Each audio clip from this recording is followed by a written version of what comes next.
Hello दोस्तों, मैं हूं आनंद, आपका दोस्त, आपका मेंटर। और आज मैं लेके आया हूं आपके लिए एक ऐसा टूल, एक ऐसी स्ट्रैटेजी जिसे यूज करके वॉल स्ट्रीट स्कूल जूनियर के ग्रोथ स्क्वाड के बहुत सारे बच्चे क्रैक कर चुके हैं super percentiles in CUET, IPMAT and other such exams.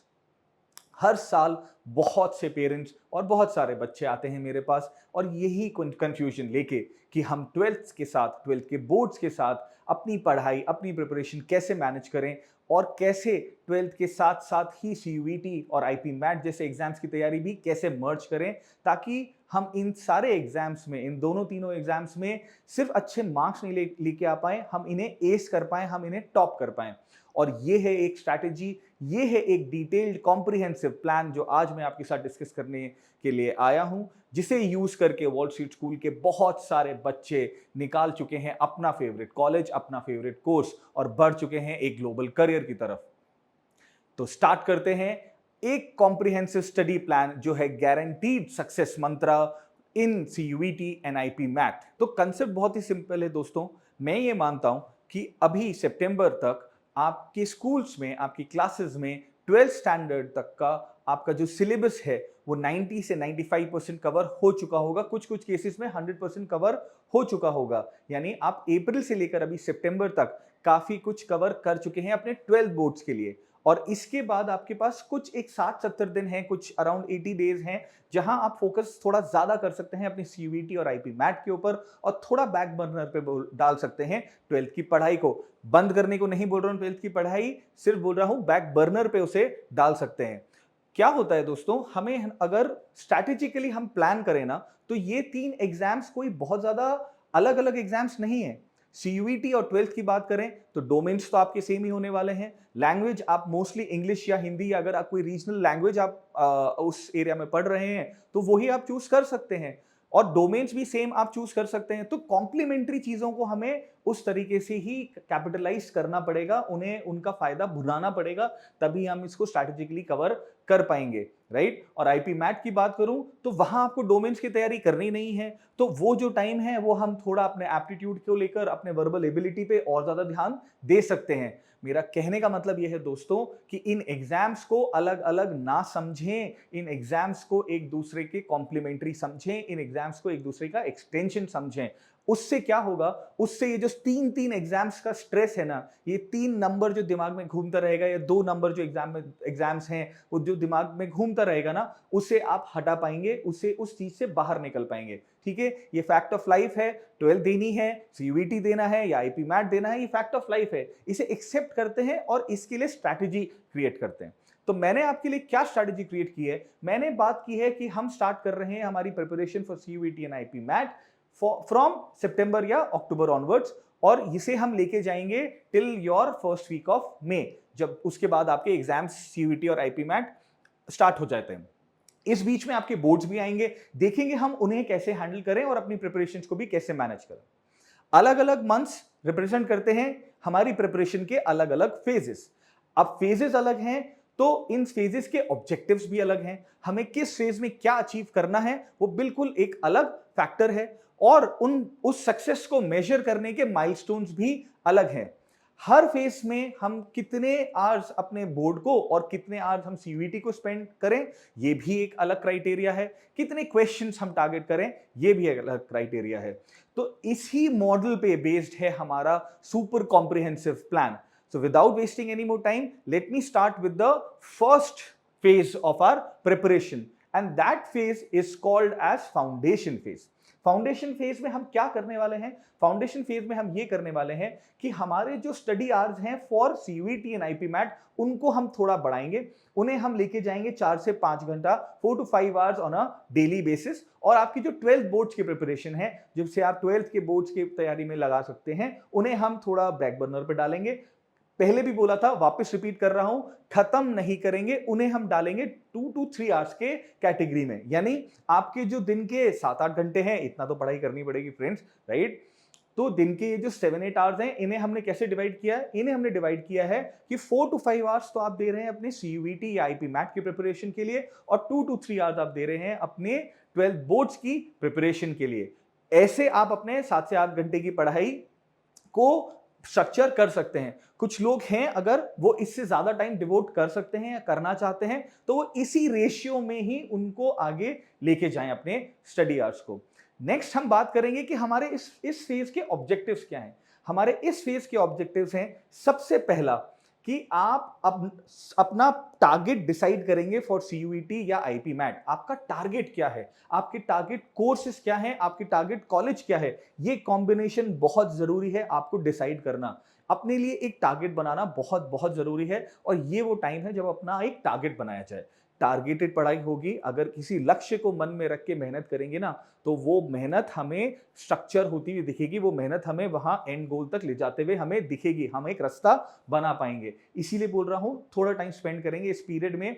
और अब वो पीरियड आ चुका है जहां हम इस बारे में बात करें, ठीक है, क्योंकि 12th के बाद कुछ तो कुछ करना ही है, राइट? है तो सीयूईटी करना है या आईपी मैट करना है, राइट? तो यहां आप अपना अपना टारगेट बनाएं कि मुझे किस कॉलेज में किस कोर्स के लिए टारगेट करना है। मुझे आईपी मैट टारगेट करना है, आईपी मैट में आईएम रोहतक टारगेट करना है, या मुझे आईएम इंदौर टारगेट करना है, या कुछ नए वाले आईएम्स टारगेट करने हैं, या मुझे Delhi University SRCC BCom honours target करना है, मुझे Saint Stephen economic honours target करना है। ये टारगेट्स आपको अभी से बनाने पड़ेंगे, राइट? और मैं ये नहीं बोल रहा कि अपने लिए एक लिस्ट मत क्रिएट करो, बिल्कुल अपने लिए लिस्ट क्रिएट करो, ऑप्शंस क्रिएट करो प्रेफरेंस वाइज कि ये मेरा है पहला प्रेफरेंस, ये मेरा है सेकंड प्रेफरेंस, ये मेरा है थर्ड प्रेफरेंस। आपकी तैयारी उसी हिसाब से अपने आप मोल्ड होती जाएगी, आपको पता भी नहीं चलेगा, राइट? तो ये है पहला ऑब्जेक्टिव जो हमें सितंबर अक्टूबर वाले पीरियड में अचीव करना है। सेकंड ऑब्जेक्टिव क्या है? सेकंड ऑब्जेक्टिव है हमारा सिलेबस को लेकर अवेयरनेस।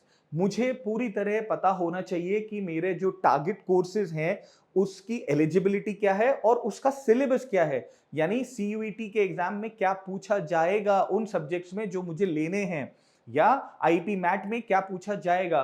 तो ये सिलेबस अवेयरनेस बहुत बहुत जरूरी है। आप विश्वास नहीं करेंगे पर ये एक बहुत बड़ा डिसाइडिंग फैक्टर बन जाता है। बच्चों को कई बार एंड तक भी ये क्लैरिटी नहीं होती कि उन्हें किस चीज पे कितना फोकस करना चाहिए, क्या चीज सिलेबस का पार्ट है और क्या चीज सिलेबस में बिल्कुल नहीं है। तो ये ताकि आप अब यहां से अपनी प्रिपरेशन स्टार्ट कर रहे हैं तो आप यहां से टारगेट कर सकते हैं कि मेरी प्रिपरेशन किस डायरेक्शन में मुझे करनी है, और उसके लिए पता होना चाहिए कि मुझे प्रिपरेशन करनी किस चीज की है। तो सिलेबस अवेयरनेस बन जाता है हमारा second objective in this phase. तीसरा ऑब्जेक्टिव इस फेज का एक रेशियो अचीव करना थ्योरी और प्रैक्टिकल के बीच में। थ्योरी और प्रैक्टिकल मतलब क्या कि सीयूईटी और आईपी मैट में आप जैसे देखेंगे या तो मल्टीपल चॉइस क्वेश्चंस आते हैं सारे के सारे सीयूईटी में, या एक कॉम्बिनेशन आता है मल्टीपल चॉइस क्वेश्चंस और शॉर्ट आंसर्स का आईपी मैट के अंदर, राइट? तो आपको अपने माइंडसेट को थोड़ा थोड़ा चेंज भी करना पड़ेगा from your 12th standard subjective type papers to your CUET and IPMAT more objective type answers. पर मेरा यहां यह है कि इस रिदम में आने से पहले आप क्या करें, अपने थ्योरी को थोड़ा ज्यादा वेटेज दें इस पार्ट में, पढ़ने पे, कोर्स कंटेंट कवर करने पे थोड़ा ज्यादा, और प्रैक्टिस पे सिर्फ 30% of your time should go. यानी आप जो 4 से 5 घंटा लगाएंगे इस पीरियड में सीयूईटी और आईपी मैट की प्रिपरेशन में, उसमें आप लगाएं 70% टाइम अपना थ्योरी पार्ट कवर करने के लिए, अपना सिलेबस कवर करने के लिए, और सिर्फ 30% टाइम लगाएं उस सिलेबस का प्रैक्टिकल पार्ट कवर करने के लिए, राइट? अब इस फेज के जो हमारे ऑब्जेक्टिव्स हैं उनको हम मेजर कैसे करेंगे कि अचीव हुआ कि नहीं हुआ।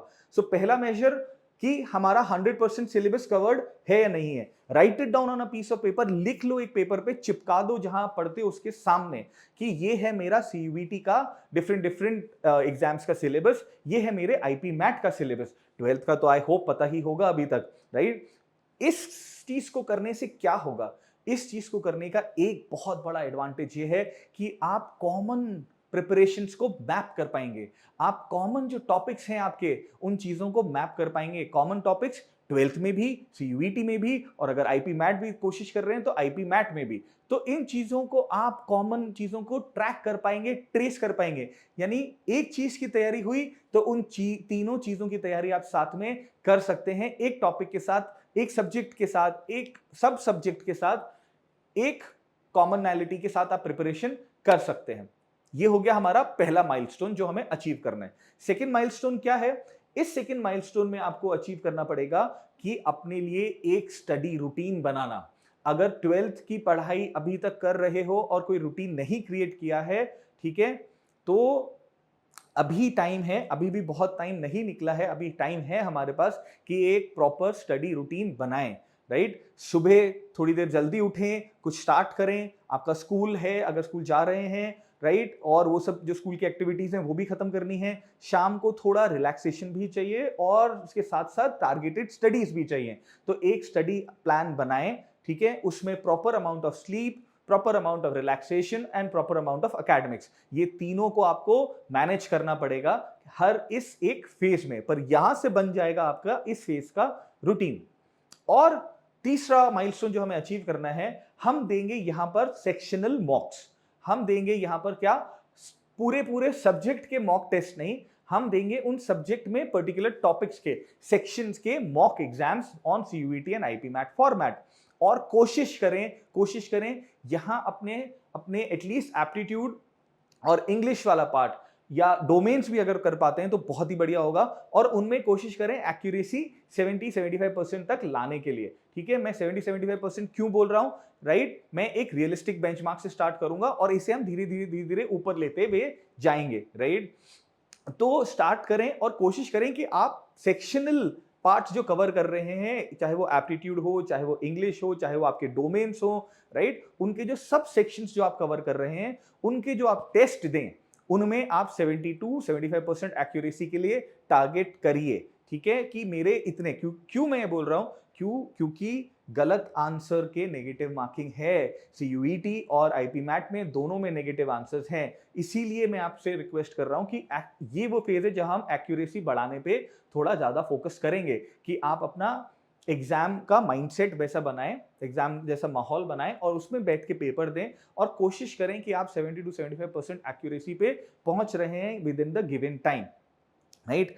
यहां हमें प्रैक्टिस कैसे करनी है, थ्योरी और जो हमने बात की, थ्योरी और प्रैक्टिकल का जो मिक्सचर हमें करना है, उसमें हमें करना ये है कि हम 30% जो प्रैक्टिकल वाला टाइम दे रहे हैं, कोशिश करें उसमें 40-50 क्वेश्चंस हम सॉल्व करें रोज, 40-50 एमसीक्यूज रोज। इन्हें आप अपने तरह से मॉडिफाई कर सकते हैं, आप डेज वाइज डिवाइड कर सकते हैं सब्जेक्ट्स को, सब टॉपिक्स को, या आप डिसाइड कर सकते हैं कि मैं 20 क्वेश्चंस आज इंग्लिश के वोकैब के कर रहा हूं और मैं 20 क्वेश्चंस एप्टीट्यूड में लॉजिकल रीजनिंग के कर रहा हूं, राइट? तो ये मॉडिफिकेशंस आप अपने हिसाब से कर सकते हैं on a daily basis. Now time management बहुत क्रिटिकल होने वाला है, राइट? ये जो कंप्लेंट, ये जो कंफ्यूजन आता है ना, 3 एग्जाम्स हैं और कैसे साथ तैयारी करें, वो उसका एक रामबाण इलाज ये है आपका टाइम मैनेजमेंट स्किल, ठीक है? और कुछ टेस्ट नहीं हो रहा है फ्रेंड्स, सिर्फ टाइम मैनेजमेंट स्किल हो रहा है। और मैं आपको बता रहा हूं एक सिंपल स्ट्रक्चर क्या, लैंग्वेज को दो 40% टाइम, एप्टीट्यूड वाले पार्ट को दो 40% टाइम और डोमेन को दो 20% टाइम, राइट? डोमेन को 20% क्यों बोल रहा हूं, क्योंकि डोमेन आप अप्रैल से लेकर अभी अगस्त सितंबर तक डोमेन ही तो करते आए हो। इसीलिए वो जो मैंने स्टार्ट किया था कि आप डोमेन को थोड़ा बैक सीट पे डाल सकते हो, वो ये 2 या 3 घंटे की जो पढ़ाई है वो यही चीज है कि आप क्या करो कि आप अपना 40% टाइम लैंग्वेज पे, 40% टाइम एप्टीट्यूड पे और सिर्फ 20% टाइम दो अब डोमेन पे। अगर आप ये पार्ट फॉलो कर पाएंगे, ये स्ट्रक्चर फॉलो कर पाएंगे इस फेज में, अभी आने वाले सितंबर अक्टूबर वाले फेज में, आप देखना चेंज अपने एटीट्यूड में, आप देखना चेंज अपने कॉन्फिडेंस में, कैसे आप वो 3 एग्जाम के डर को, 2 एग्जाम के डर को अपने आप न्यूट्रलाइज करते जा रहे हो, अपने आप उस डर से बाहर निकल रहे हो, राइट? तो ये है फर्स्ट फेज की बात। अब आते हैं सेकेंड फेज के ऊपर। सेकेंड फेज में हम लोग क्या करने वाले हैं, सेकेंड फेज का नाम है दोस्तों एक्सेलरेशन फेज। यानी यहां हम रफ्तार पकड़ेंगे अपनी तैयारी में, यहां हम स्पीड अप करेंगे अपनी प्रिपरेशन को सीयूईटी और आईपी मैट के लिए। अगेन स्टडी आवर्स सेम रहने वाले हैं, 2 से 3 घंटा बोर्ड की पढ़ाई, 4 से 5 घंटा प्लस सीयूईटी या आईपी मैट की पढ़ाई। और इससे इससे आपको मिलेगा वो much needed boost in your preparation for CUET and IPMAT. यहां के ऑब्जेक्टिव्स होंगे थोड़े से डिफरेंट। आपने फर्स्ट फेज में जो प्रिपरेशन की थी उसमें आपने क्या देखा था, उसमें आपने किया था क्या कि आपने 70% थ्योरी पे ध्यान दिया था और 30% आपने प्रैक्टिकल्स पे ध्यान दिया था। यहां उस रेशियो को बैलेंस पे ले आएंगे, यहां आप थ्योरी 50% तक लेके आएंगे और अपने प्रैक्टिकल्स को भी 50% पे लेके आएंगे, यानी थ्योरी और प्रैक्टिकल चलेंगे साथ साथ। क्यों? क्योंकि अब आपको माइंडसेट और ज्यादा जल्दी और ज्यादा चेंज करने की जरूरत है। अब हमारा सिलेबस यहां तक कवर हो जाना चाहिए था, अराउंड 70-80% पूरा जो सीयूईटी और आईपी मैट का है, राइट। और इसीलिए ज्यादा से ज्यादा अब हमें ध्यान देना है हमारी प्रैक्टिस पे। दूसरे जो ऑब्जेक्टिव्स है ना वो बहुत इंपॉर्टेंट है, वो डिफरेंशिएटिंग फैक्टर्स हैं जो सेपरेट आउट करते हैं रैंक स्कोर में और एवरेज स्कोर में। तो ये दो फैक्टर्स ना बहुत इंपॉर्टेंट है। पहला है एरर असेसमेंट, कि मैं गलती कहां कर रहा हूं, क्या मैं किसी एक पर्टिकुलर सब्जेक्ट के एक पर्टिकुलर टॉपिक में गलती कर रहा हूं बार बार, क्या मैं किसी लास्ट स्टेप पे आके गलती कर रहा हूं बार बार, क्या एक यही चीज है जो मैं हर बार अटकता हूं हर उसमें। ये पता करना बहुत बहुत क्रिटिकल है आपके लिए, राइट। इस एरर असेसमेंट को आप करोगे कैसे? ये एरर असेसमेंट आप करोगे इवैल्यूएट करके अपने मॉक्स को, जो आपने फर्स्ट फेज से स्टार्ट किए थे मॉक्स देना, और इस फेज में भी दोगे। यहां आपके पास टाइम है कि आप असेस करो कि आप गलतियां कहां कर रहे हो, किस किस सेक्शन में आपको थोड़ा कमजोर अपनी प्रिपरेशन लग रही है, कहां थोड़ा और कॉन्फिडेंस लाने की जरूरत है, कहां थोड़ा और मेहनत करने की जरूरत है। तो ये हो गया आपका एरर असेसमेंट। और दूसरा रादर तीसरा क्रिटिकल ऑब्जेक्टिव इस पीरियड का वो है हमारा स्पीड बिल्टअप। हमारे को यहां पर तेजी से क्विकली क्वेश्चंस अटेम्प्ट करना, राइट। इजी क्वेश्चंस पे या जो आते हैं उनमें टाइम नहीं वेस्ट करना, ये सीखना पड़ेगा, राइट। एग्जाम पैटर्न जो सीयूईटी का 2025 में था वो क्या था? 1 घंटा और 50 क्वेश्चन ऑल कंपलसरी, राइट। और सिमिलर पैटर्न था आपका आईपी मैट का, वहां 120 आवर्स या 150 आवर्स के एग्जाम होते हैं, राइट। और वहां मिक्स होता है एमसीक्यूज और शॉर्ट आंसर्स का, यानी टाइम क्रिटिकलिटी है ना दोस्तों। तो आपको एक्यूरेसी और स्पीड अब बैलेंस साथ में करके चलना पड़ेगा। अब आपको स्टार्ट करना पड़ेगा एक्यूरेसी और स्पीड को साथ साथ मैनेज करना। तो यहां हम करेंगे क्या, और ये दोनों चीजें कॉम्प्लीमेंट्री हैं। जैसे ही आप अपना एरर असेसमेंट करने लग जाओगे ना, जैसे ही आप पता करने लग जाओगे कि आप कहां अटक रहे हो, किस सेक्शन में अटक रहे हो, वैसे ही आपकी स्पीड अपने आप उन सेक्शंस में बढ़ती जाएगी। एरर पता किया, उस पार्ट को थ्योरेटिकली कवर किया, उसको प्रैक्टिकल में इंप्लीमेंट किया। Error finding, study in theory, implement in practical, do a mock. ठीक है, मॉक्स का इंपॉर्टेंस भाई बहुत ज्यादा है, बहुत बहुत ज्यादा है, राइट। मैं हर बच्चे को ये बोलता हूं कि प्लीज प्लीज प्लीज मॉक्स को इग्नोर मत करो। ये मत सोचो मैं मॉक एग्जाम दूंगा अप्रैल के एंड में आके, नहीं भाई नहीं। मॉक सिर्फ फुल लेंथ नहीं होते, मॉक सेक्शनल भी होते हैं, टॉपिक वाइज भी होते हैं, चैप्टर वाइज भी होते हैं, राइट। तो प्लीज उन चीजों पे ध्यान दो, वहां से निकालो अपनी गलतियां, उन्हें करो कवर, और फिर वापस एक मॉक दो। अपनी स्पीड ऐसे आप बढ़ा सकते हो, ठीक है। इस फेज में हमारे को क्वेश्चंस कितने कवर करने ऑन अ डेली बेसिस? 150 से 200 question on a daily basis cover करने हैं दोस्तों। मैंने जैसा पहले बोला था कि यहां हमारा वो 70-30 का जो थ्योरी और प्रैक्टिकल का रेशियो था वो मैं 50-50 पे ले आया यहां पर। तो आपको उतना ही ध्यान अपने प्रैक्टिस पे भी करना है, एमसीक्यूज अटेम्प्ट करने पे भी करना है। तो आप दिन में 2-2, 3-3 मॉक्स दे सकते हो। अगर आपको ऐसा लगता है कि आप पूरा एक फुल लेंथ मॉक दे सकते हो तो फुल लेंथ मॉक भी दो। सेक्शनल मॉक से कंफर्ट है तो सेक्शनल मॉक्स दो, बट प्लीज उस चीज को वैसे ही कवर करो, राइट। उनको छोड़ो मत, राइट। प्रैक्टिकल बहुत इंपॉर्टेंट है, करके देखना अपने हाथ से कि मैं कितना जल्दी कर सकता हूं। इस पार्ट में हमारा जो टाइम मैनेजमेंट है वो थोड़ा सा मैंने ट्वीक किया है। मैंने इसमें थोड़ा सा ज्यादा ध्यान गैट को देने में दिया है, एप्टीट्यूड वाले पार्ट को दिया है, क्योंकि सीयूईटी और आईपी मैट दोनों में ही इसका बहुत बड़ा वेटेज है, राइट। तो प्लीज थोड़ा सा आप अपना लैंग्वेज को छोड़ के गैट में आ सकते हो, और डोमेन रहने वाले हैं 20% ही, क्योंकि मैं डोमेन वापस बोल रहा हूं 20% करना है, वो 2 से 3 घंटे जो है वो करना है। 12th को भूलना नहीं है, क्योंकि आपके 12th की बोर्ड की प्रिपरेशन आपको प्रिपेयर कर रही है डोमेन्स में, राइट। जो आप सीयूईटी में डोमेन्स दोगे वो यहीं से प्रिपरेशन आ रही है ना आपकी, अलग से उसको प्रिपेयर करने का जरूरत ही नहीं है। तो प्लीज यहां पर हमें कॉम्प्लीमेंट्री बना के इनको चलना पड़ेगा, ठीक है। तो ये थे पहले 2 फेज। अब बात करते हैं थर्ड फेज की, जो फेज स्टार्ट होएगा आपके दिसंबर से मार्च वाला पीरियड। और यहां ये वो फेज है जहां मैक्सिमम बच्चे निकल जाएंगे अपने प्री बोर्ड्स बोर्ड्स की तैयारी के लिए, और उनका मेन फोकस होगा आपके बोर्ड एग्जाम्स के ऊपर, और वो होना भी चाहिए। मैं बिल्कुल ये फेवर में हूं।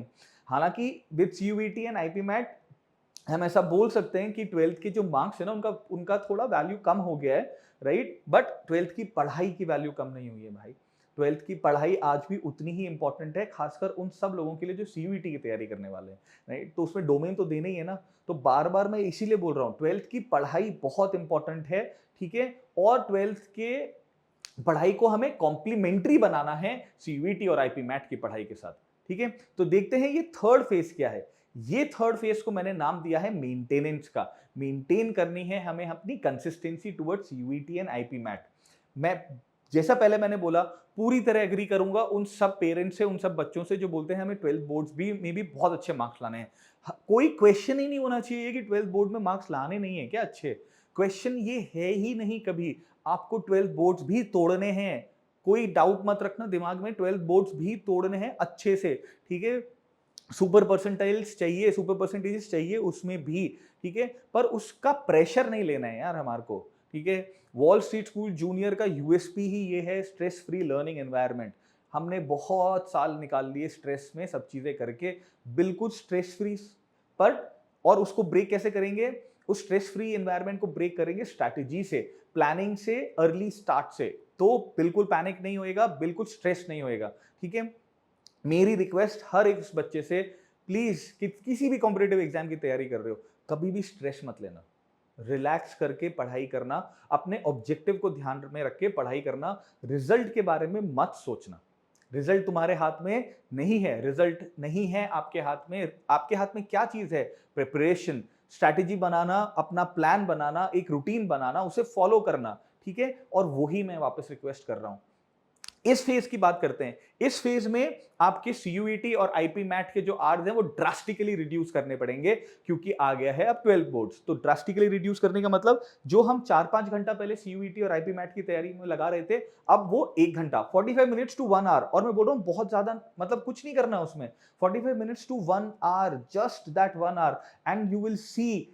ये इतने बच्चे जो मेरे यहां से निकले और जिन्होंने सुपर परसेंटाइल्स निकाले हैं सीयूईटी में, जिन्होंने क्रैक किए हैं, IIM Rohtak, IIM Indore, IIFT Kakinada और वो सब, उन सब का ये एक कंसिस्टेंट फॉर्मूला था कि जब वो 12th बोर्ड्स की तैयारी कर रहे थे तो वो भूल नहीं गए कि सीयूईटी और आईपी मैट भी है। उन्होंने वो याद रखा, उन्होंने फोकस शिफ्ट नहीं किया 12th बोर्ड्स पे से, पर उन्होंने दिमाग में से बिल्कुल ये निकाल भी नहीं दिया कि आईपी मैट भी देना है, सीयूईटी भी देना है। उन्होंने साथ साथ चलाया। सिर्फ 45 मिनट से 1 घंटा, 45 minutes to an hour, that is all I am asking दोस्त। मैं बहुत ज्यादा नहीं मांग रहा हूं, ठीक है ना। 1 घंटा रोज आप डालो, 8 से 10 घंटा अपने 12th बोर्ड्स के लिए सफिशिएंट है। 8 to 9 आवर्स का स्टडी। अगेन फोकस प्लीज करना एक रूटीन बनाने में, जहां आपको कंफर्ट देने वाला चीज, जहां आपको रिलैक्स करने वाली चीज भी होनी चाहिए। Good amount of 6 to 8 hours of sleep भी होना चाहिए, एंड 6 to 8 आवर्स और 10 आवर्स का एकेडमिक्स भी होना चाहिए, राइट। 45 मिनट से 1 घंटा सिर्फ सीयूईटी और आईपी मैट के लिए निकालेंगे, बहुत ज्यादा डिफिकल्ट नहीं है, ठीक है। यहां आपको क्या करना है? यहां आपको करना है एक स्मार्ट चीज ये, कि जब आप डोमेन की तैयारी कर रहे हैं, जब आप अपने 12th के डोमेन्स की तैयारी कर रहे हैं, और वही डोमेन्स आपको पता है कि आपको लेने हैं आगे सीयूईटी के लिए भी, उनकी कॉम्प्लीमेंट्री पढ़ाई कीजिए, राइट। और अब तो 12th बोर्ड्स में भी काफी सारे बोर्ड्स जो हैं वो ऑब्जेक्टिव टाइप क्वेश्चंस का भी एक सेक्शन लेके आ चुके हैं, राइट। तो ऑब्जेक्टिव टाइप क्वेश्चंस करना तो वैसे भी हमें सीखना ही पड़ेगा। तो प्लीज थोड़ा सा कॉम्प्लीमेंट्री पढ़ाई कीजिए। 3-3 एग्जाम देने हैं, 2-2 एग्जाम देने हैं, ये सब फालतू की बात मत सोचना। ये सोचो कि मैं तैयारी साथ कैसे कर लूं, राइट। ये छोटी छोटी चीजें डिफरेंशिएट करती हैं एक एवरेज स्कोर पे अटकने में और एक सुपर रैंक परसेंटाइल में आने में, ठीक है।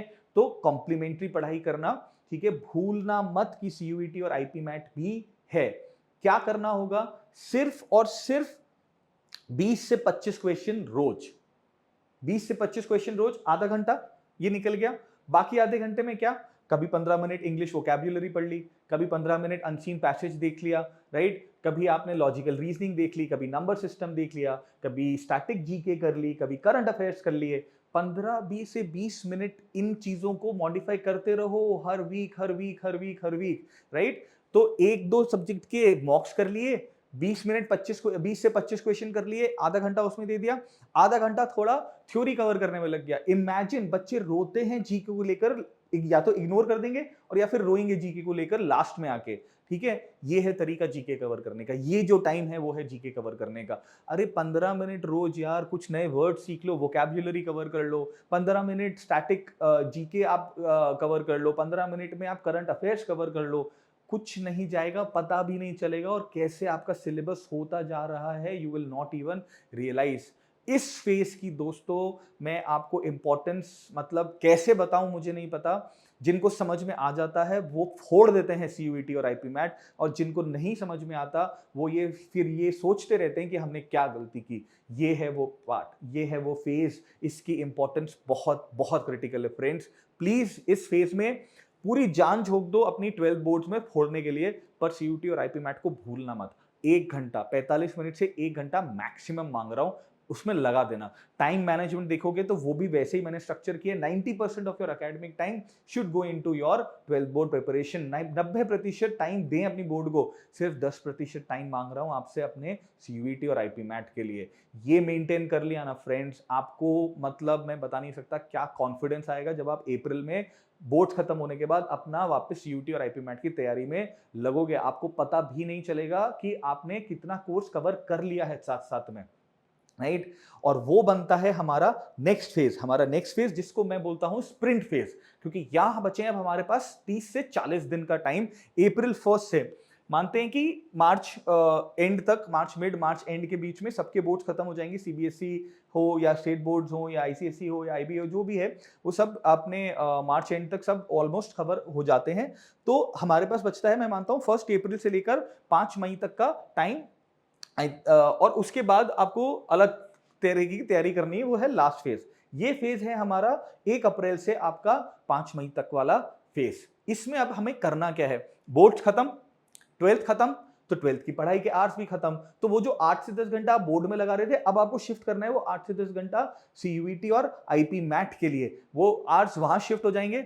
यहां हमारे ऑब्जेक्टिव्स क्या हो जाते हैं, यहां हमारे ऑब्जेक्टिव्स हो जाते हैं, पहला तो getting back in the rhythm of CUET and IPMAT. ठीक है, आपने अगर कुछ पार्ट सिलेबस छूट गया था आपका between your first phase foundation and acceleration में, अगर कुछ सिलेबस छूट गया था, अगर 80-85% तक वहीं तक ही आप आए थे, तो पहला ऑब्जेक्टिव तो ये है कि आप अपना सिलेबस कंप्लीट करें यहां पर, राइट। 100% सिलेबस कंप्लीट हो जाना चाहिए with in 1st to 2nd weeks of April, right. इसके साथ मैं मान रहा हूं कि रिविजन चलना चाहिए आपका, जो सिलेबस पहले हुआ था, तो quickly get back into the rhythm. ठीक है, नाउ इंपॉर्टेंट पार्ट कि यहां आपका वो जो थ्योरी इज टू प्रैक्टिकल का रेशियो है वो भी शिफ्ट हो जाना चाहिए more towards your practical। 70% of your time should go into now practicing questions, attempting questions in a time based manner, in an examination format manner।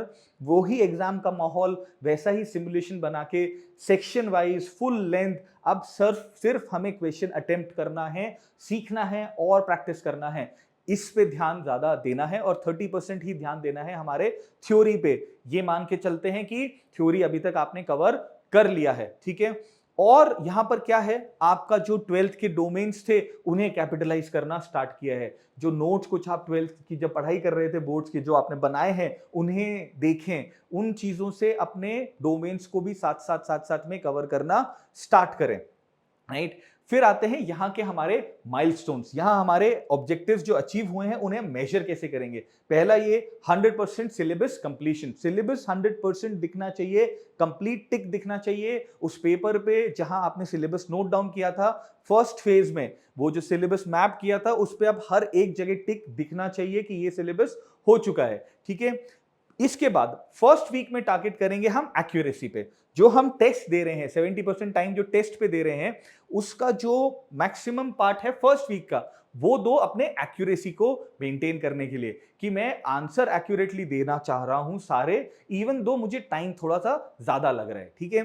कोशिश करो जितने क्वेश्चन अटेम्प्ट कर पाओ उसमें से मैक्सिमम करेक्ट कर पाओ, भले ही क्वेश्चन छूट रहे हो। मैं फिर बोल रहा हूं ये एक तरीका है तैयारी करने का। आप पहले ध्यान दो पहले हफ्ते में एक्यूरेसी के ऊपर, फिर हम सेकेंड वीक में आएंगे और सेकेंड वीक में हम ध्यान देंगे अब अपनी स्पीड बढ़ाने के ऊपर। अब मुझे वो एक्यूरेसी और स्पीड को साथ लेके चलना है कि मैं स्पीड कैसे बढ़ाऊं अपनी एक्यूरेसी के साथ साथ और यही आपको आगे कैरी ऑन करना पड़ेगा वीक 3 एंड वीक 4 में, मैनेज करना दोनों को, क्योंकि जल्दी करना भी जरूरी है और सही करना तो बहुत ज्यादा जरूरी है। एक फैक्टर जो बहुत लोगों को पीछे छोड़ता है, जो बहुत लोगों को परेशान कर देता है और उन्हें रियलाइज भी नहीं होता कि वो ये गलती कर रहे हैं, वो है वो नेगेटिव मार्किंग। कोई गेस वर्क नहीं दोस्तों, कोई फालतू वो पैटर्न ड्रॉ करना और ये सब बिल्कुल नहीं करेंगे हम लोग, ठीक है। कहीं अटक जाएंगे तो एजुकेटेड गेस लेंगे, एलिमिनेशन मेथड देखेंगे, राइट। ये सब चीजें डिस्कस करते हैं हम जब वॉल स्ट्रीट स्कूल जूनियर के ग्रोथ स्क्वाड्स तैयारी कर रहे होते हैं कि कैसे उस सिचुएशन में आप खुद को मैनेज करें जब आपको क्वेश्चन नहीं आता, राइट। तो ये सब चीजें आपको सीखनी पड़ेंगी और यहां आपको करना है maximum time spend on practising at least 200 question रोज के, एटलीस्ट 200 प्लस क्वेश्चंस बोल रहा हूं रोज के करने पड़ेंगे। And this needs to be, ये जो 200 क्वेश्चन है इसमें आप सेक्शनल मॉक्स भी कर सकते हो, इसमें सेक्शनल मॉक्स के साथ साथ फुल लेंथ मॉक्स अब करने पड़ेंगे। अब कोई ऑप्शन नहीं है हमारे पास, अब कोई फेज नहीं है अब हमारे पास, अब हमारे को यहां sectional मॉक्स plus continuous full length मॉक्स, at least एक फुल लेंथ मॉक रोज, एक फुल लेंथ मॉक रोज वीक में सारे सब्जेक्ट्स। अगर सीयूईटी दे रहे हो तो एप्टीट्यूड, डोमेन, इंग्लिश या हिंदी या जो भी लैंग्वेज है, राइट, उन सबका एक वीक में एटलीस्ट 2 मॉक तो देना ही है हमें। तो प्लीज उस तरीके से अपने सेक्शनल और अपने फुल लेंथ मॉक्स को कवर करो। ये आपको कॉन्फिडेंस देगा अपने सिलेबस कवरेज पे, ये आपको कॉन्फिडेंस देगा अपनी स्पीड एंड एक्यूरेसी पे, राइट। तो ये है बहुत बहुत क्रिटिकल फेज। यहां आप निकल के आ रहे हो अपने बोर्ड एग्जाम से, आई नो थोड़ा टाइम लगेगा, रिलैक्स करना है, वो सब चीजें ठीक है, पर 1 महीना और बस। ये वो जो 100 मीटर की रेस है ना दोस्त, होती है ना 100 मीटर की रेस, उसेन बोल्ट को देखा है ना, फास्टेस्ट मैन, राइट। तो ये जो वो 100 मीटर की रेस होती है ना दोस्त, उसके लास्ट के 10-15 मीटर हैं, यहां जान ना बिल्कुल निकल चुकी होती है, बट यहां ही से वो विनर निकलता है जो यहां जान निकल लगाता है अपनी। तो बस मैं यही रिक्वेस्ट कर रहा हूं कि ये जो फेज है ना, इस फेज में अपनी जान लगा दो अपने सीयूईटी और आईपी मैट के लिए। अपने लक्ष्य को जो फर्स्ट फेज में डिसाइड किया था, अपना टारगेट जो फर्स्ट फेज में डिसाइड किया था, उसे याद रखो कि मुझे ये कोर्स, ये कॉलेज चाहिए, राइट। और इसके लिए यही एक वो तरीका है जिससे मैं ला सकता हूं। तो ये फेस की इंपॉर्टेंस बहुत ज्यादा है। यहां आप निकल के आ रहे हो अपने बोर्ड से, 2-3 दिन आराम करो, रिलैक्स करो, पर टच मत छोड़ो, ठीक है। और घुस जाओ अपने रिवीजन में वापस। बहुत ज्यादा हेवी चीजें मत उठाओ पहले 2-3 दिन में, थोड़ा कंफर्टेबली करो ताकि आपका माइंडसेट थोड़ा रिलैक्स होके इस चीज में वापस एक्सेप्टेबिलिटी ला पाए कि मुझे एक और एग्जाम अभी देना है, ठीक है। बट इसकी क्रिटिकलिटी मैं वापस बता रहा हूं, बहुत बहुत ज्यादा जरूरी है। इसमें बहुत ज्यादा टाइम नहीं होगा हमारे पास। अप्रैल 1 से 13-14 मई के आसपास स्टार्ट हो गया था सीयूईटी, तो अप्रैल 1 से हमारे पास बचते ही 40 दिन है, राइट। तो प्लीज, बोर्ड खत्म हुए हैं मुझे पता है, ठीक है, बट घुस जाओ वापस सीयूईटी की तरफ और फटाफट हम अपना रिवीजन पार्ट खत्म कर लो, ठीक है। अब आते हैं लास्ट फेज में, सुपर सुपर क्रिटिकल फेज। ये तो शोडाउन है ना, अल्टीमेट, इसी के लिए तो सब कुछ कर रहे हैं, तो ये तो अल्टीमेट शोडाउन है, राइट। और इसमें हमें वही 8 से 10 घंटे की पढ़ाई हमें चाहिए होगी।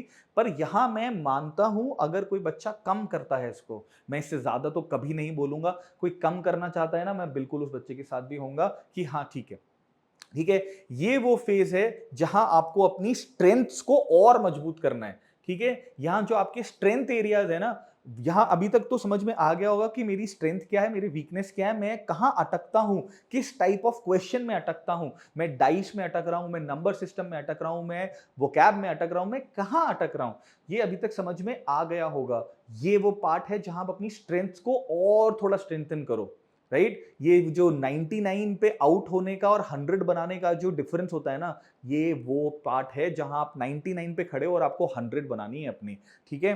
तो यहां पर प्लीज अपनी स्ट्रेंथ्स को थोड़ा और उनको होन करो, उनको थोड़ा और शार्पन करो, अपने स्किल्स को, अपनी स्पीड को, ठीक है। सबसे रिक्वेस्ट, सबसे प्लीज प्लीज हम्बल रिक्वेस्ट, ठीक है, बड़ा भाई के नाते प्लीज मेरी ये बात मान लेना, कोई नया टॉपिक नहीं उठाना है अप्रैल 30 के बाद, 30 अप्रैल के बाद, ठीक है। कोई नया टॉपिक नहीं उठाना है, कुछ नया नहीं पढ़ना है, कुछ नहीं होगा, कंफ्यूजन क्रिएट होएगा, ठीक है, अपने फ्रेंड को फोन करोगे, गर्लफ्रेंड को फोन करोगे, बॉयफ्रेंड को फोन करोगे और पूछोगे कि उसने क्या क्या किया है, और वो किसी ऐसे टॉपिक का नाम लेगा या लेगी जो तुमको नहीं आता या तुमको पता ही नहीं था। छोड़ दो, भूल जाओ, भूल जाओ। 30 अप्रैल, चलो मैं 5 दिन और ग्रेस दे देता हूं, ठीक है ना, 2 दिन नहीं, 5 दिन तो नहीं, 2 दिन की और ग्रेस दे देता हूं। 2 मई, 2 मई मैक्सिमम, मैक्सिमम, ठीक है। 2 मई के बियॉन्ड कुछ नया उठाने की सोचना भी नहीं है हमें, कुछ बात ही नहीं करनी किसी नए टॉपिक के बारे में, किसी से सिलेबस डिस्कस नहीं करना है, किसी के साथ कुछ भी कंपैरिजन नहीं करना है। हमें रहना है अपने जोन में, मॉन्क जोन में, कि मुझे मेरा पता है कि मैंने क्या क्या कवर किया है, क्या मेरी स्ट्रेंथ है, मुझे कैसे इसको टारगेट करना है, क्या मेरा ऑब्जेक्टिव है, सब मुझे पता है। मुझे किसी से ये चीजें डिस्कस नहीं करनी कि उसने क्या कर लिया, मेरा क्या छूट गया, उसके पास क्या एक्स्ट्रा है, उसके पास कहाँ का स्टडी मटेरियल नया है। ये सब चीजें करनी ही नहीं है, कोई नया टॉपिक नहीं पढ़ना है, सिर्फ अपनी स्ट्रेंथ पे ध्यान देना है और प्रैक्टिस करनी है। Speed accuracy, speed accuracy, speed accuracy, that's all, that's all. हो गया सब, कोर्स कवरेज का टाइम खत्म, ठीक है। अभी तक जो नहीं हुआ है ना, इन ऑल प्रोबेबिलिटी दोस्त आगे भी नहीं हो पाएगा। आगे अगर उसको लेके बैठेंगे ना किसी नई चीज को, तो होगा ये कि आपकी जो स्ट्रेंथ्स है ना, उससे आपका ध्यान हो जाएगा डाइवर्ट और आप चले जाओगे अपने वीकनेस की तरफ। होता है ना एग्जाम के पहले, सब प्रे कर रहे होते हैं कि यार ये टॉपिक का क्वेश्चन नहीं आए। वो क्या चीज है, वो आप अपने ध्यान को, अपने कंसंट्रेशन को डाइवर्ट कर रहे हो from your strengths to your weakness. और मैं यही रिक्वेस्ट करता हूं सबसे, प्लीज, इससे ज्यादा बड़ा इनजस्टिस ना आप अपने साथ कर ही नहीं सकते। एग्जाम के पहले उस दिन सुबह लोग लेके बैठे होते हैं, अरे ये तो रह गया, अरे अरे कुछ छोड़ो अब उसको। जो रह गया, जो मतलब जो साल भर में, 6 महीने में, 8 महीने में नहीं हुआ, वो अब क्या 2 घंटे में हो जाएगा क्या यार। उसके चक्कर में आप कर क्या रहे हो, अपना फोकस शिफ्ट कर रहे हो। आपका फोकस जो होना चाहिए मेरी अपनी स्ट्रेंथ पे, अपनी स्ट्रैटेजी पे, कि मैं ऐसे क्वेश्चंस अटेम्प्ट करूंगा, मेरा स्ट्रेंथ ये है, इस चैप्टर का, इस टॉपिक का मैं एक क्वेश्चन भी गलत नहीं करके आऊंगा, ये है मेरी स्ट्रेंथ। इसमें से कुछ भी पूछ लो, इसमें से कुछ भी आ जाए, कितना भी डिफिकल्ट आ जाए, ये तो मैं फोड़ के आऊंगा। ये है आपकी स्ट्रेंथ, इस पे फोकस करो। कोई नया टॉपिक प्लीज मत उठाना। बाहर की जो ये सारे डिस्ट्रैक्शंस है ना, इन्हें ब्लॉक करने पड़ेंगे। इसको मैं नॉइस बोलता हूं कि ये, अरे इसने ये कर लिया, उसने वो कर लिया, उसने तो वो क्लास का ये क्वेश्चन पेपर सॉल्व कर लिया, उसने ये हो गया। ये सब नॉइस है यार, सब नॉइस है, सब, ठीक है। अपने पे ध्यान दो, अपनी प्रिपरेशन पे ध्यान दो, ब्लॉक कर दो बाहर क्या हो रहा है, उस चीज से हमें कोई वास्ता ही नहीं है अभी 4-5 दिन, ठीक है। बहुत ज्यादा खुद को ओवरबर्डन नहीं करना है। यहां हमें सिर्फ टारगेटेड प्रैक्टिस करनी है, टारगेटेड प्रैक्टिस। बस मेरी स्ट्रेंथ पे, मेरी स्ट्रेंथ ये है, इसी को मैं फोड़ने वाला हूं, मेरी स्ट्रेंथ ये है, इसको मैं फोड़ने वाला हूं, ठीक है। उस पर ध्यान देंगे। हम क्या करेंगे, हम एक ऐसा माइंडसेट बनाएंगे जो एग्जाम्स से डरता नहीं है। हम एक वॉरियर मेंटालिटी बनाने की बात कर रहे हैं यहां पर, कि एग्जाम में कुछ भी आ जाए, मुझे पता है मैं कैसे निकालूंगा। एक छोटा सा इंसिडेंट बताता हूं। तो मैं सीए फाइनल कर रहा था, तो हमारे एग्जाम्स में एक एक 2-2 दिन का गैप होता था, राइट। और 2 ग्रुप्स होते थे, कुछ 8 पेपर साथ में होते थे, 4-4 पेपर हर एक ग्रुप में। तुमको पता है मैं क्या करता था एग्जाम वाले दिन सुबह? उस समय ना मूवी आई थी रणबीर कपूर की, रॉकस्टार। हर दिन सुबह एग्जाम्स जब चल रहे होते थे मेरे, मैं हर दिन सुबह वो कान में हेडफोन्स डाल के रॉकस्टार के गाने सुन रहा होता था। मैं आधा घंटा सब चीजों को बंद करके, आधा घंटा सब चीजों से दूर निकल के सिर्फ वो कर रहा होता था। और वो करना क्यों जरूरी था मेरे लिए? मेरे बॉडी में जो नर्व्स थी, जो नर्वसनेस थी, जो वो होता है ना एक नर्वस एनर्जी, एक एंग्जाइटी जैसा, एक पैनिक जैसा जो बन रहा होता है एग्जाम के दिन सुबह, उसको किल करने के लिए मैं सब चीजों से दूर हटके सिर्फ वॉक करता था, वॉक करने जाता था सुबह, आधा घंटा 1 घंटा। उस समय मैं ये सुन रहा होता था। अपना एक ऐसा कोई तरीका ढूंढो जो आपको इन सब डिस्ट्रैक्शन से, इन सब तरीकों से बाहर निकाले। अवॉइड करो कुछ देखना, अवॉइड करो कुछ बहुत ज्यादा अग्रेसिव देखना।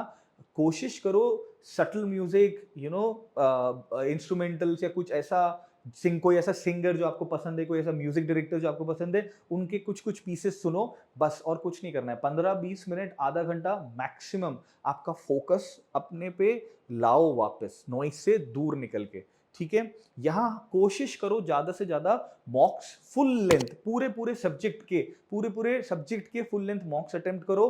प्रैक्टिस पे ज्यादा ध्यान दो। 250 से क्वेश्चन, 250 मतलब 250 क्वेश्चंस मतलब 500 सब्जेक्ट का पूरा पूरा मॉक, यानी एक मॉक हर एक सब्जेक्ट का रोज कोशिश करो। एंड इतनी भी प्रिपरेशन करोगे ना अगर, तो भी बहुत है। इतनी प्रिपरेशन भी करोगे ना तो भी बहुत है, ठीक है। टाइम मैनेजमेंट वैसे ही मैनेज करना है, इंग्लिश, गैट एंड डोमेन्स, ठीक है। तो ये है वो दोस्त कॉम्प्रिहेंसिव प्लान जिसकी मैं बात कर रहा था।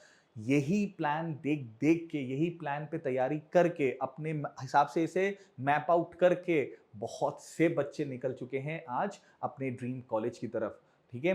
कुछ छोटी सी बातें और हैं जो बोलना चाहूंगा इसी वीडियो में, ताकि आप पूरी तरह से इन्हें कवर कर पाएं। कुछ और टूल्स छोटे छोटे जो आपको हेल्प करते हैं इन्हें लाने में। पहला है अपना खुद का एक पर्सनलाइज्ड ट्रैकर। अपनी पढ़ाई को ट्रैक करो।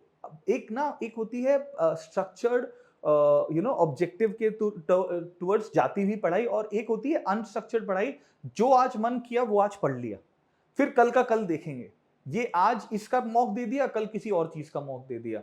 इस माइंडसेट को थोड़ा चेंज करो। अपनी स्टडीज को एक एक ऑब्जेक्टिव बेस्ड बनाओ, थोड़ा उन्हें प्लान करो, और क्या करो, एक प्रोग्रेस ट्रैकर बनाओ। इससे क्या होगा ना, आप ट्रैक कर पाओगे कि आप किस जगह अटक रहे हो और उसको आपने कैसे अचीव किया, उस प्लेटो को आपने कैसे ब्रेक किया, आगे अपने स्कोर्स को कैसे बढ़ाया।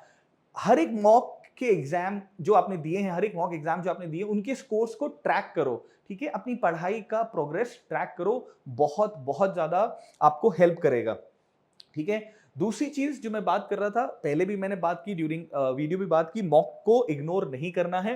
मॉक है की टू योर सक्सेस। एग्जाम देने की आदत, उसी एग्जाम सिनेरियो में, उसी तरीके के एनवायरनमेंट में कोशिश करो खुद को अकेला, एक टाइमर के साथ, फोन नहीं तो वो छोटा वाला जो घड़ी आती है अलार्म क्लॉक, उसमें 60 मिनट का टाइमर डाल के, और प्लीज बैठो एग्जाम के एनवायरनमेंट में पेपर देना। 60 मिनट 50 क्वेश्चन, 60 मिनट 50 क्वेश्चन, ठीक है। 95% एक्यूरेसी, 98% एक्यूरेसी, 100% एक्यूरेसी, ये टारगेट्स बना के अपने मॉक्स दो, ठीक है।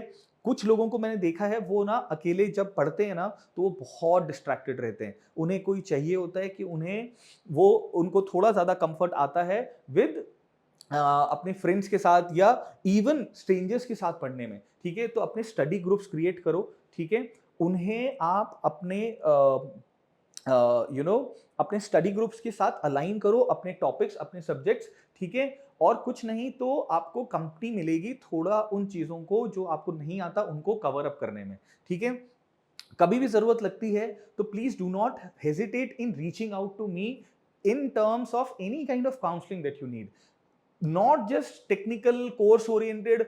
अगर कुछ भी ऐसा लगता है ना 11th-12th में बच्चे को कि यार मुझे समझ नहीं आ रहा क्या करना चाहिए, I am just a ping away, ठीक है। Just drop us a message, ठीक है, and we'll reach out to you. मेरा लाइफ का ऑब्जेक्टिव ही अभी ये है कि I need to reach out to as many students as I can and save them from this whole rat race world, ठीक है। हम इसके लिए तैयार हो जाएंगे ना तो ये चीजें हमारे को बिल्कुल अफेक्ट नहीं करेंगी। तो please seek help from me, from anybody else, but seek help अगर आपको लगता है कुछ ओवरबर्डन हो रहा है, कुछ ओवरवेलमिंग हो रहा है, कंफ्यूजन ज्यादा बढ़ रहा है, प्लानिंग कम हो रही है, एग्जीक्यूशन नहीं हो पा रहा है, कुछ नहीं करना है, सिर्फ एक फोन, सिर्फ एक मैसेज, सिर्फ एक पिंग, दैट्स ऑल, ठीक है, and we'll reach out to you. Last, ये बहुत क्रूशियल ईयर है खासकर उन सब लोगों के लिए जो 12th में है, ठीक है। ये है मेक और ब्रेक ईयर, पर अगेन उसका स्ट्रेस नहीं लेंगे। ये जो स्टडी प्लान था, आप इसको आराम से शांति से देखोगे ना, इसको मैप आउट करोगे ना, आपको ये बहुत ज्यादा डुएबल लगेगा, ठीक है। इसकी हेल्प लो, अपने अपने तरीके से इसे मॉडिफाई करो, and let's make this year your best academic year. Promise this to yourself, not to anybody else, that this is going to be my best academic year. This is where my academics is going to peak, and I will fulfill all the expectations that I have from my own self. मैं किसी की उम्मीदों के बारे में बात नहीं कर रहा हूं। हर एक बच्चे की खुद से जो उम्मीद है, हर एक बच्चे को जो खुद का पोटेंशियल है, मैं उस पे अचीव करने की बात कर रहा हूं कि खुद की एक्सपेक्टेशंस पे अचीव करेंगे ये चीजें। खुद के पोटेंशियल को रोकेंगे नहीं, ब्लॉक नहीं करेंगे, उससे बाहर निकलेंगे और देखेंगे कि हम क्या अचीव कर सकते हैं। So make this promise to yourself today. आज खुद से एक ये वादा करो कि मैं अपनी पढ़ाई को स्ट्रक्चर करूंगा, उसे एक प्रोग्राम की जैसे रन करूंगा। हैपहैज़र्डली कुछ भी कभी भी रैंडमली कर लिया वैसा सब नहीं करूंगा, और मेरी जो पोटेंशियल है उससे ऊपर निकल के मैं तोड़ूंगा अपने स्कोर्स। मेरे जो खुद से एक्सपेक्टेशंस हैं उन्हें मैं फुलफिल करूंगा, राइट? तो ये थी मेरी एक कोशिश आज इन सब बच्चों से बात करने की कि क्या हम कर सकते हैं अपने प्लान्स को अचीव करने के लिए, कैसे उस कंफ्यूजन से बाहर निकल सकते हैं। 12th सीयूईटी, आईपी मैट सब साथ में हो सकता है, कोई बड़ी बात नहीं है, लोग करते हैं, आप अकेले नहीं हो इस लड़ाई में, बहुत लोग हैं आपके साथ हेल्प करने के लिए आपको। बस आपको ये करना है, एक पहला कदम उठाना है। ठीक है friends, so thank you. I hope आप इसका फायदा उठाओगे, इसे यूज करोगे। प्लीज कमेंट्स में डालो कि आपको इसमें क्या मॉडिफिकेशंस लगते हैं होने चाहिए, and we will get in touch with you. Thank you guys, everyone, bye bye.